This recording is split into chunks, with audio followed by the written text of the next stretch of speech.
Muchas gracias, buenos días. Los mártires del siglo XX, héroes del perdón, héroes entre comillas.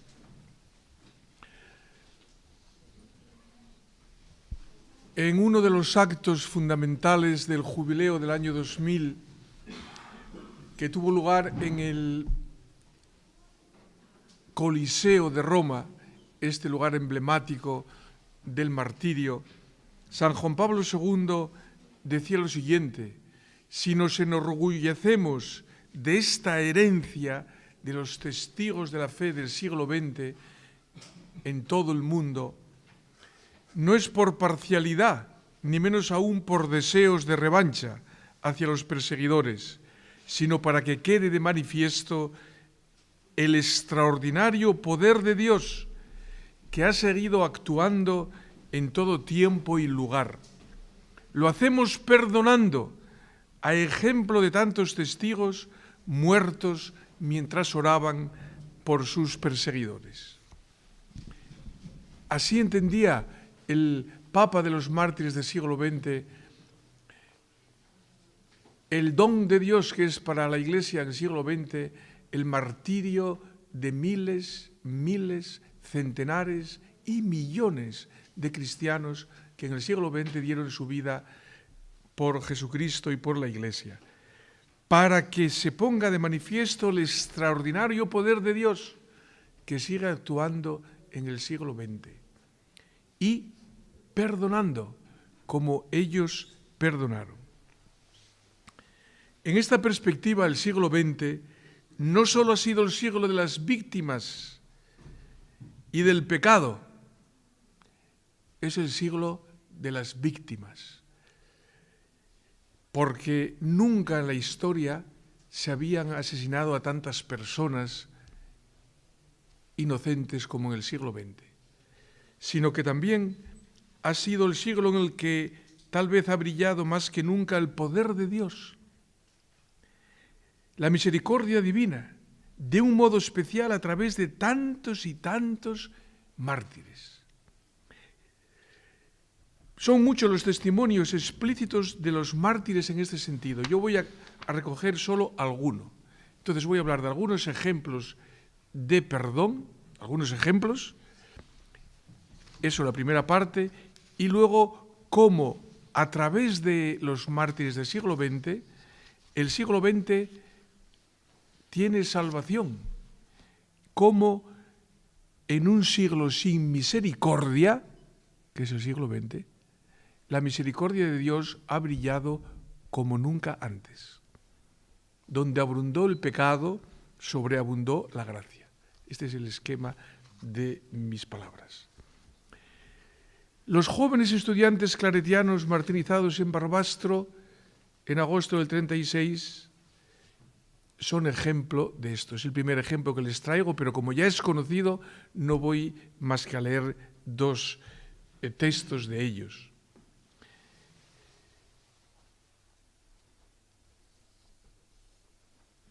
Día 12. Pasamos el día en religioso silencio, escribe el beato Faustino Pérez, de 25 años, preparándonos para morir mañana. Solo el murmullo santo de las oraciones se deja sentir en esta sala, testigo de nuestras duras angustias.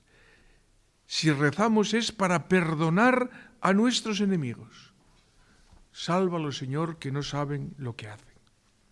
Y el mismo Faustino Pérez, cuando le pidieron que escribiera unas líneas de despedida, escribió justamente hablando del perdón.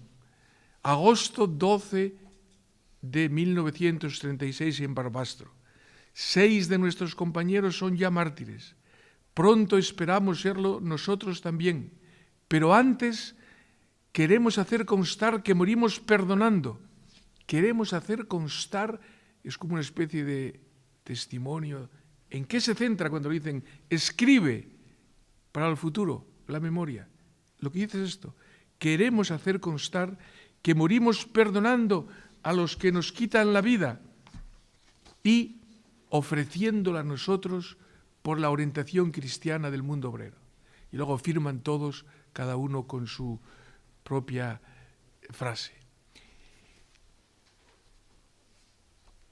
Los mártires claretianos de Barbastro tienen como centro de su martirio el perdón. Este es el resumen que escribe aquí. Y lo mismo podíamos decir de los otros seminario mártir, más pequeño, menos numeroso, pero que también fueron todos asesinados, que son los oblatos de María Inmaculada, que fueron beatificados en Madrid y que fueron asesinados la mitad en Paracuellos el 28 de noviembre del 36 y los otros en lugares poco conocidos cerca de Aravaca. El beato Esteban Lacal, que era profesor de ellos y superior, fueron 22 estudiantes. Dijo bien alto en su nombre en el último momento, cuando sus verdugos estaban a punto de dispararles al borde de las zanjas de Paracuellos donde yacen hoy todavía la mitad de ellos. Sabemos que nos matáis por católicos y religiosos, y lo somos. Tanto yo como mis compañeros os perdonamos de todo corazón. Viva Cristo Rey. Y de Barbastro a Asturias y de Asturias a Barbastro. El 8 de octubre de 2016 fueron beatificados en la Catedral de Oviedo los mártires de Nembra. 80 años antes, exactamente el 21 de octubre de 1936, en el templo parroquial de Nembra, que es un pequeño pueblo del concejo de Aller, en las cuencas mineras asturianas, habían sido bárbaramente martirizados el párroco, un anciano de 72 años, y 2 seglares de aquella parroquia, trabajadores del campo y de la mina, los beatos Segundo Alonso González, de 48 años, padre de 12 hijos, e Isidro Fernández Cordero, de 43 años, padre de 7 hijos.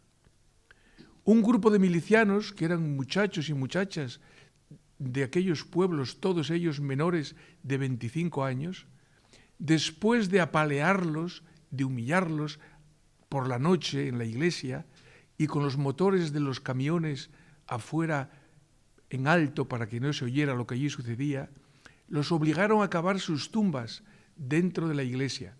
Los más jóvenes cavaron la tumba del párroco, esta delante del altar, donde según los milicianos él había engañado al pueblo durante muchos años, y las tumbas de ellos la cavaron en el lugar donde habían asistido al sacrificio de la misa durante mucho tiempo. Y luego los mataron como se mata a los cerdos, desangrándolos con cuchillos sobre los bancos de la iglesia. Antes de aquella noche dantesca, los mártires habían pasado semanas encerrados en los locales de la adoración nocturna, cerca del templo parroquial, hacinados allí con otros detenidos, y podían salir, cuando empezó la escuela, al servicio, a los baños de la escuelita que allí estaba. Segundo, aquellos días Isidro pudo verse con su hija pequeña, María Luisa, que iba a la escuela, y el maestro se las arreglaba para que los milicianos no se enteraran y pudieran ver a sus niños, estos que estaban allí.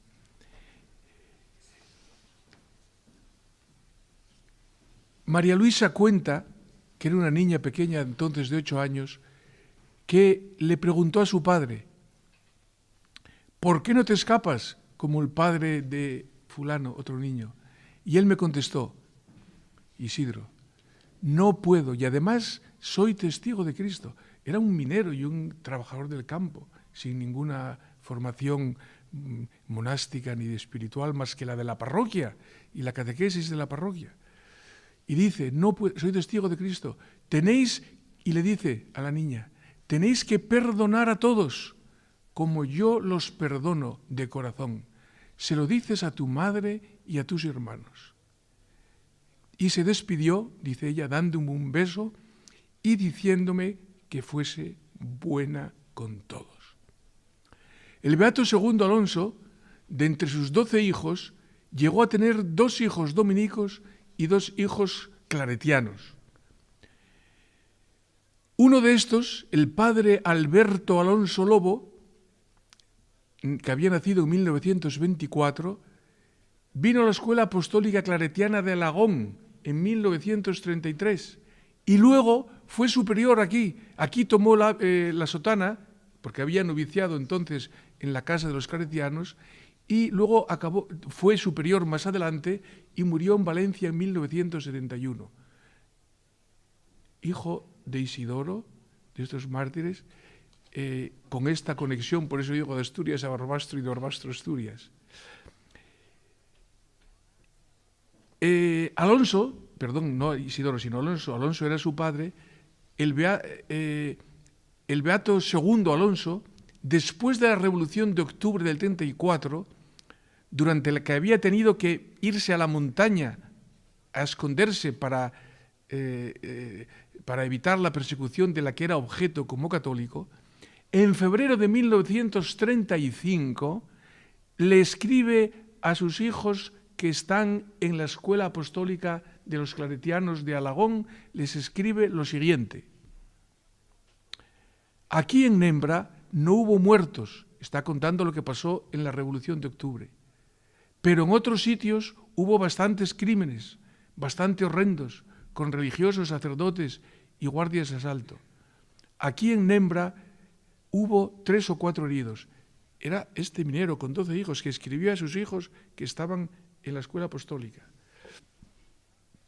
A mí, un día que estaba en la huerta recogiendo el maíz, venían ellos de Murias, que es otro pueblo que está más arriba, y el que hacía de jefe mandó que me tiraran un tiro, porque no quise volverme para saludar con el puño en alto.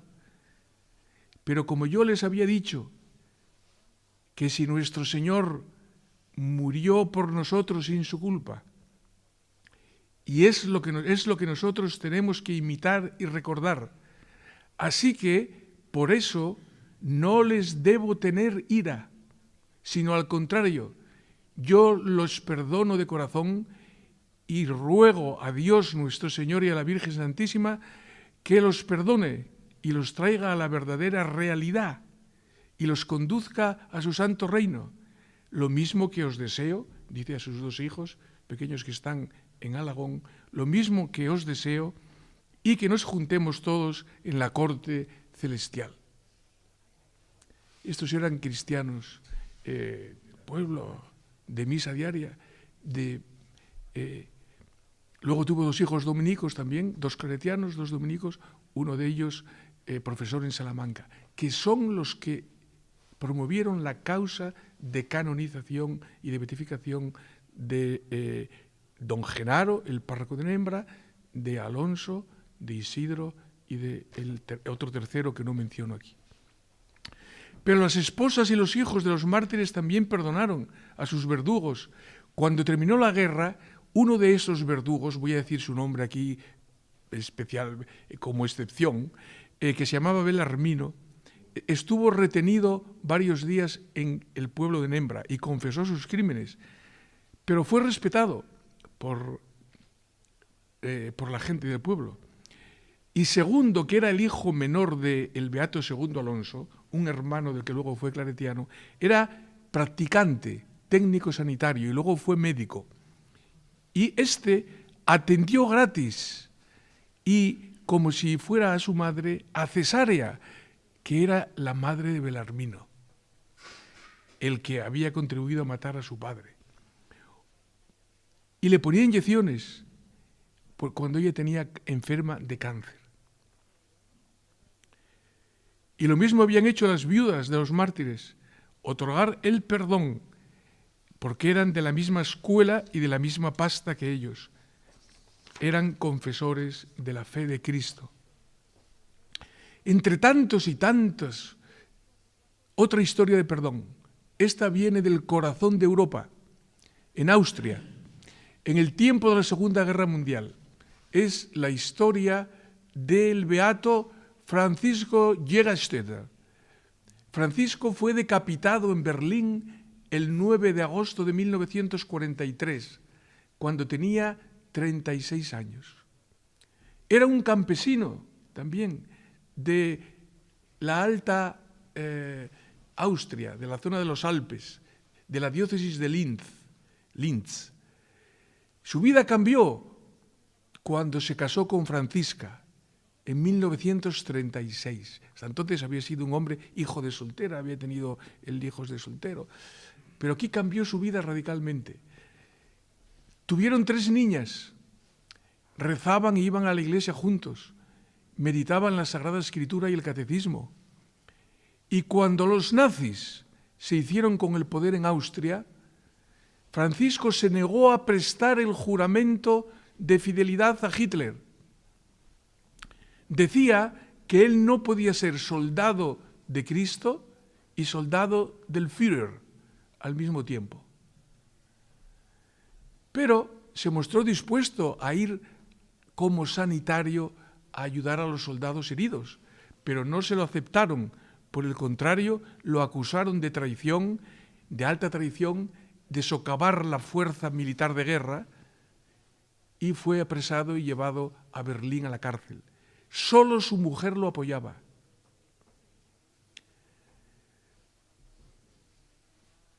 Porque la mayoría habían jurado ese juramento.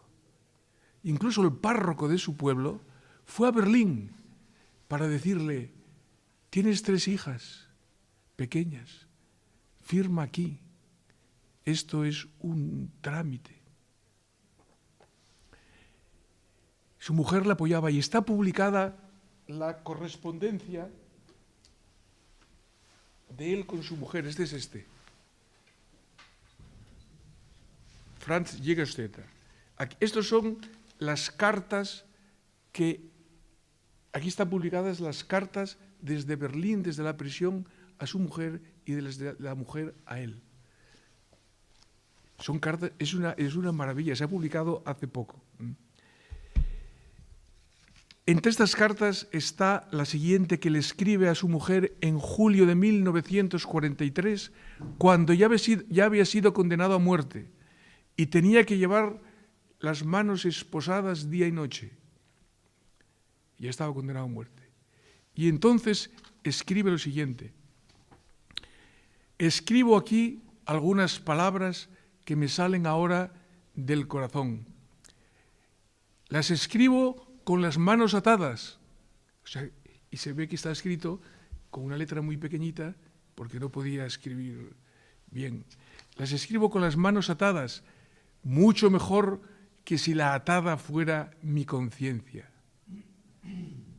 Vale más tener las manos atadas que la conciencia atada por el pecado y por la traición.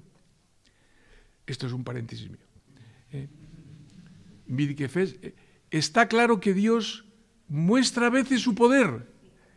Lo que decía el Papa San Juan Pablo II en el Coliseo, que le di al principio. Está claro que Dios muestra su poder, que Él puede otorgar a los hombres que lo aman y que no anteponen las cosas de la tierra a las del cielo. El orden y la jerarquía.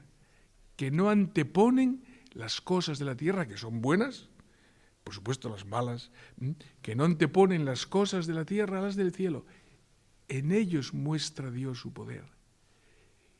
Y dice, ni la cárcel, ni las esposas, no las esposas a quien escribías, ni unas ni otras, ni la cárcel, ni las esposas, ni siquiera la muerte pueden separar a uno del amor de Dios. No pueden robarle la fe ni la libertad de decidir. El poder de Dios es invencible, escribe él en la cárcel en este momento, reflejando lo que el Papa dijo en el Coliseo, de qué muestran los mártires del siglo XX, el poder de Dios. El 7 de mayo, unos días después de haber llegado a la cárcel de Berlín, Francisco le había escrito a su mujer lo siguiente: esposa queridísima de mi corazón, cuando uno no guarda pensamientos de venganza contra nadie y puede perdonar a todos, aunque uno sea tratado con dureza, que era lo que estaba pasando a los que llegaban nuevos a la cárcel de Berlín y con estas acusaciones de alta traición, pues no los trataban como cuando se llega a un hotel de 4 estrellas. Entonces, el corazón mantiene la paz. ¿Y qué hay más hermoso en este mundo que la paz? Y en otro lugar escribía, el amor a los enemigos. Este es un campesino de Austria, de 36 años, que no había ido más que a la escuela del pueblo y después de que se casó iba a la iglesia con frecuencia. El amor a los enemigos no es una debilidad de falta de carácter, sino más bien heroica fuerza del alma a imitación del ejemplo divino. No es una debilidad de falta de carácter. Entonces, con esto, después de estos 3 ejemplos, pero son innumerables los ejemplos del perdón. El ejemplo divino del que habla Francisco Jägerstätter es el que ha movido a los mártires al perdón. El perdón de los enemigos es ciertamente una fuerza heroica del alma, como dice él. Pero antes que una fuerza humana, el perdón es una fuerza divina. Es el poder de Dios. Los mártires en este sentido no son héroes mundanos. Por eso pongo héroes entre comillas. No son héroes mundanos de la fuerza humana. Son aquellos a quienes se les ha concedido parte en la gracia divina del perdón. Es el poder divino del perdón el que se muestra en ellos, como escribía el beato Franz Jägerstätter, con las manos atadas. ¿Qué poder divino es ese? Hannah Arendt decía que el perdón como valor humano positivo ha venido al mundo con Jesucristo. Es un hecho de la historia de las ideas. No existe antes de Cristo. La idea de que perdonar, de que no tener en cuenta el mal causado, y menos a los enemigos, sea algo bueno. Escribe ella, es Jesús de Nazaret quien ha descubierto el papel del perdón en el ámbito de los asuntos humanos. Amad a vuestros enemigos y orad por los que os persiguen. Estas no fueron solamente palabras en boca de Jesús, fue su propia vida entera y su acción en la cruz.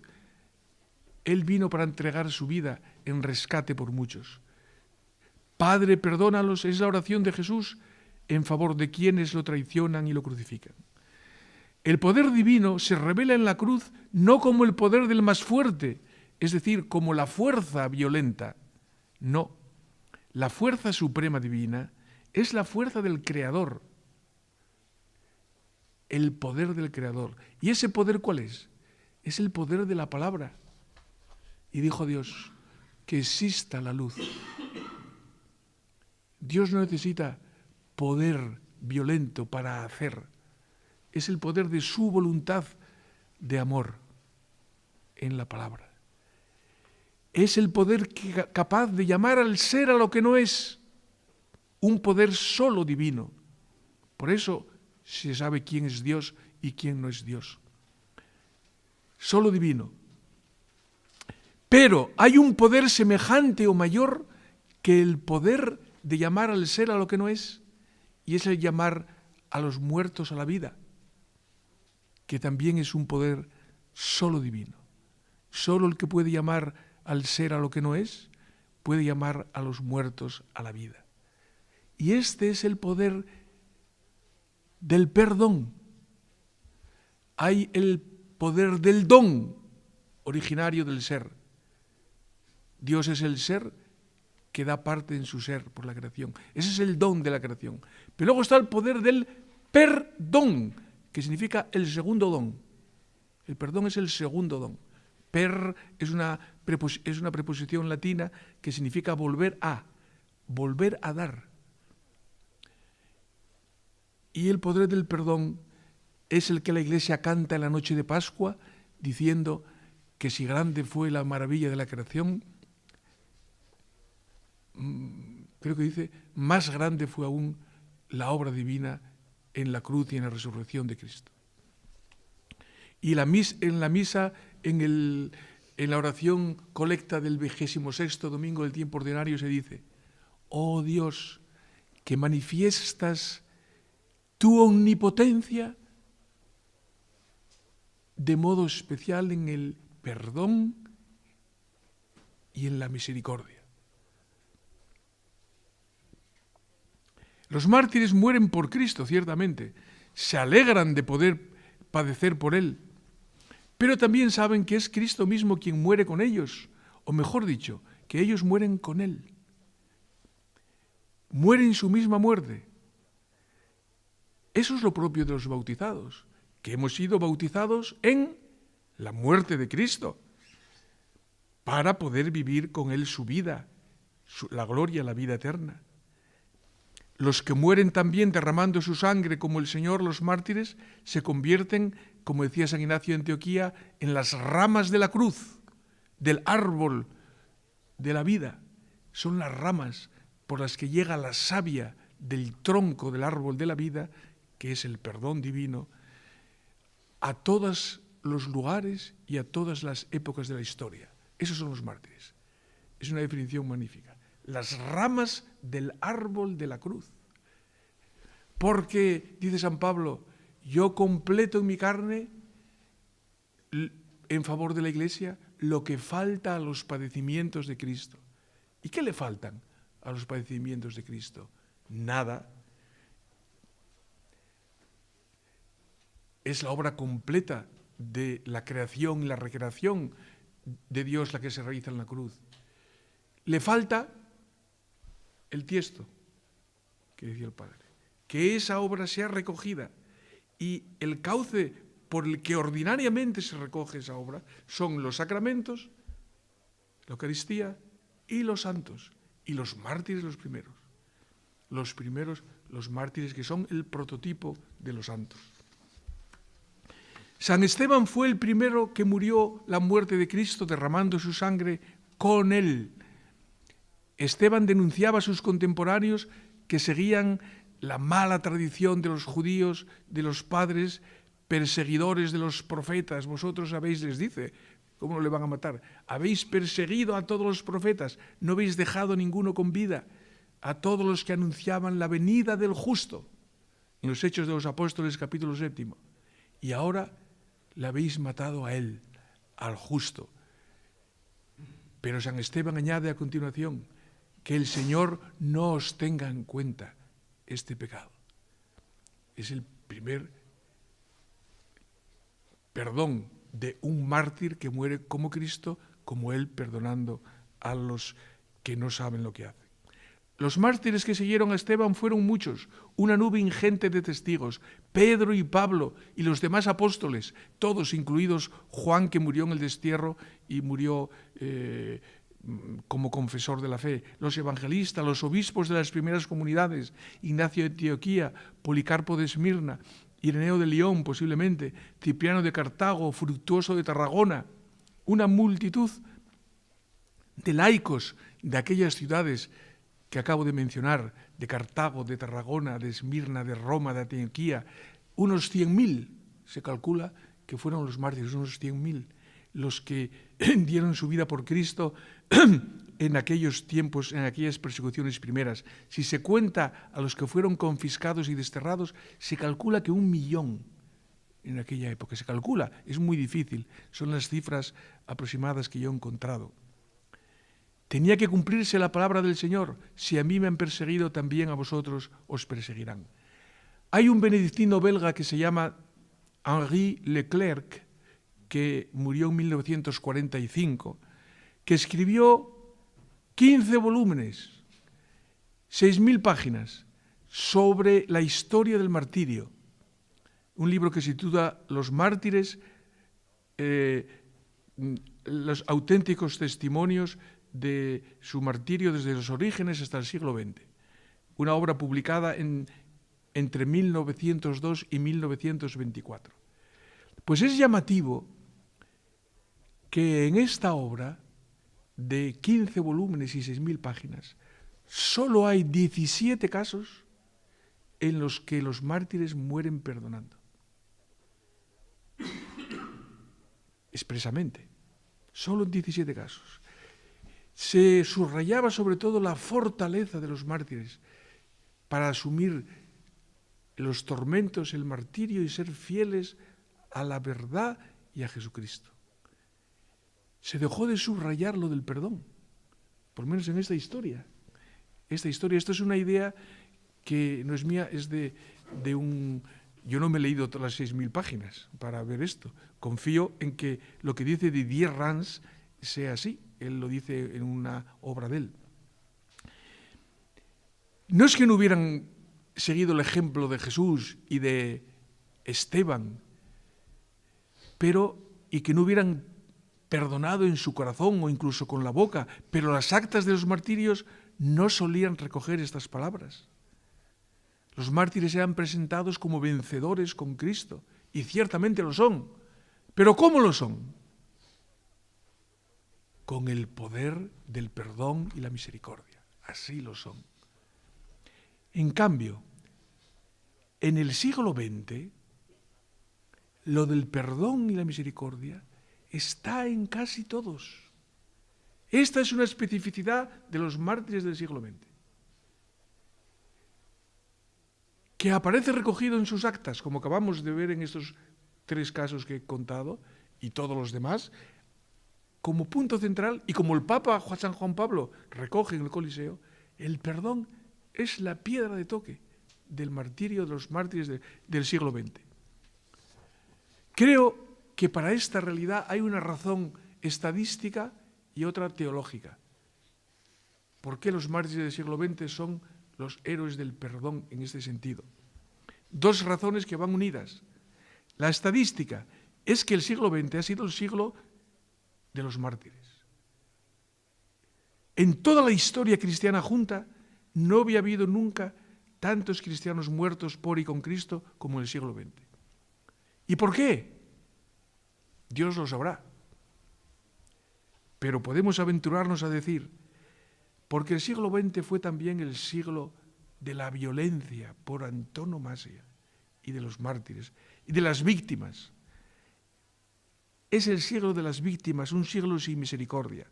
Entonces, en este contexto de violencia desatada como nunca, la providencia divina, esta es una humilde hipótesis, la providencia divina quiso hacer presente su misericordia y su perdón de un modo igualmente notable, sobreabundante, para que se cumpliera la palabra del apóstol: donde abundó el pecado, todavía fue más grande la gracia.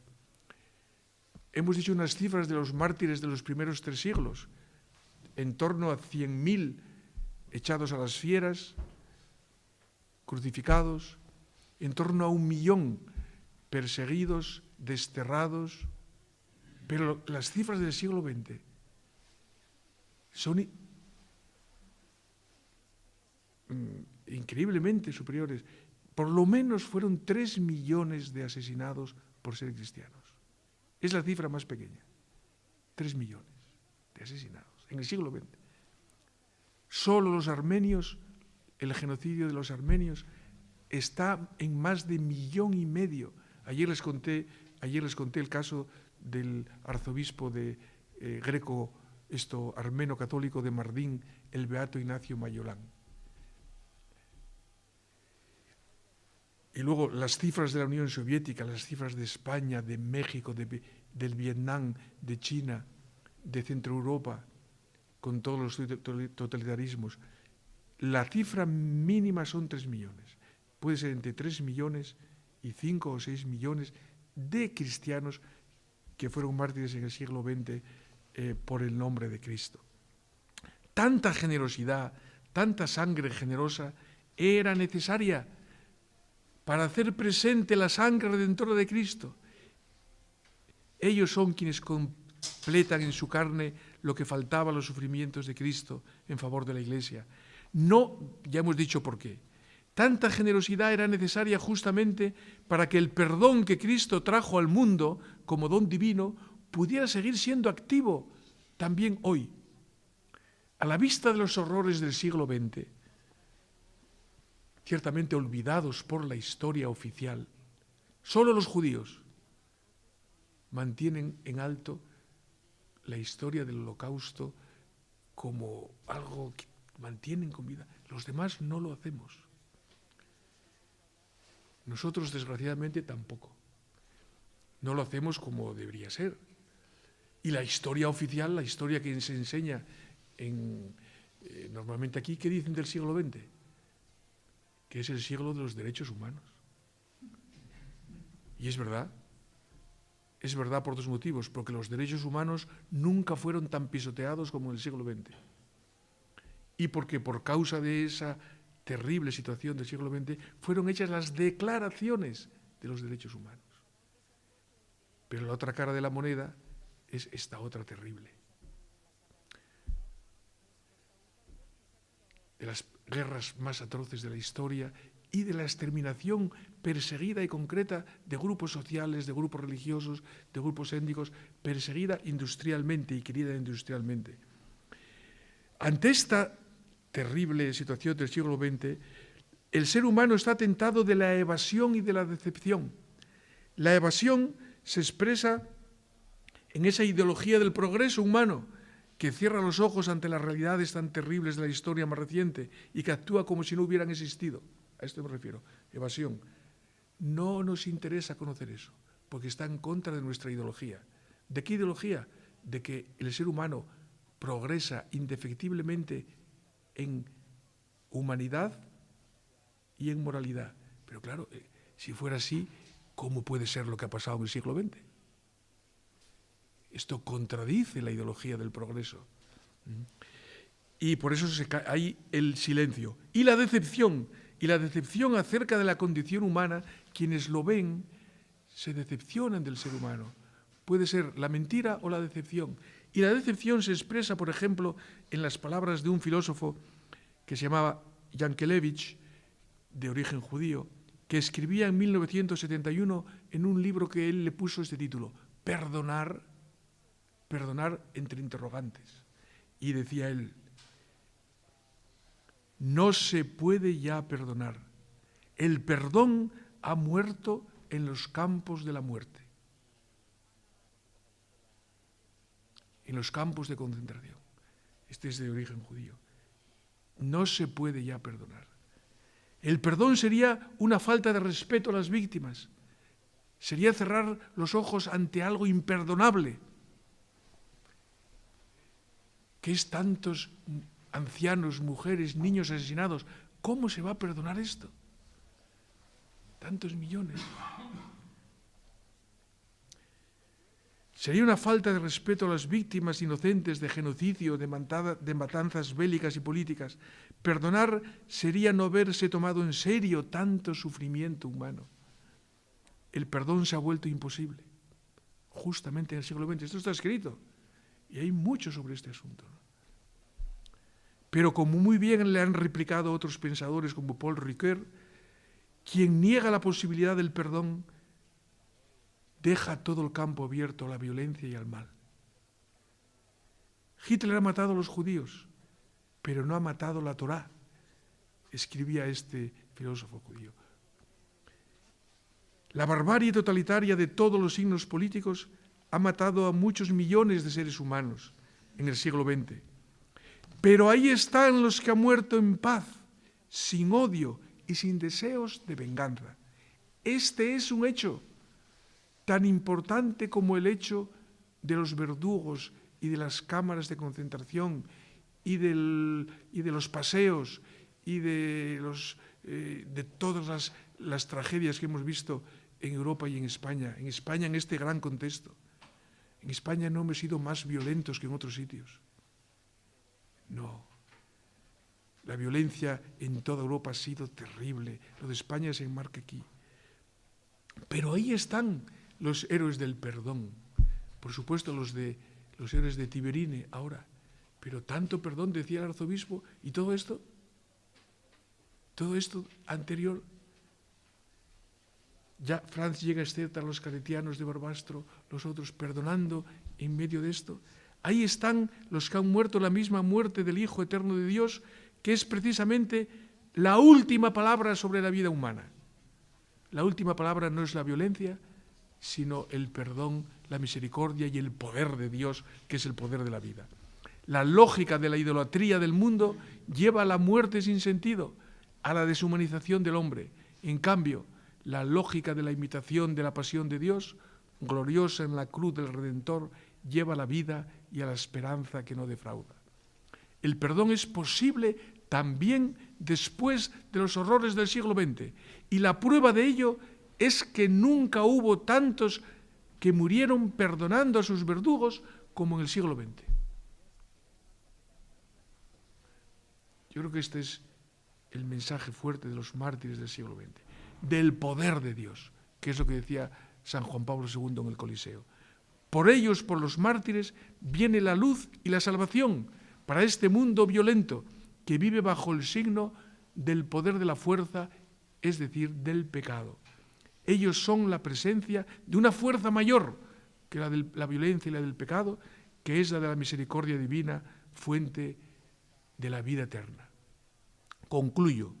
San Juan Pablo II, al nombrar copatrona de Europa a Santa Teresa Benedicta de la Cruz, el 1 de octubre de 1999, yo tuve la suerte de estar allí ese día en Roma, dijo que esa carmelita descalza, asesinada en el campo de concentración de Auschwitz en 1942 por ser judía y por ser cristiana y por ser carmelita, era, decía el Papa, un símbolo de los dramáticos acontecimientos sucedidos en Europa en este siglo.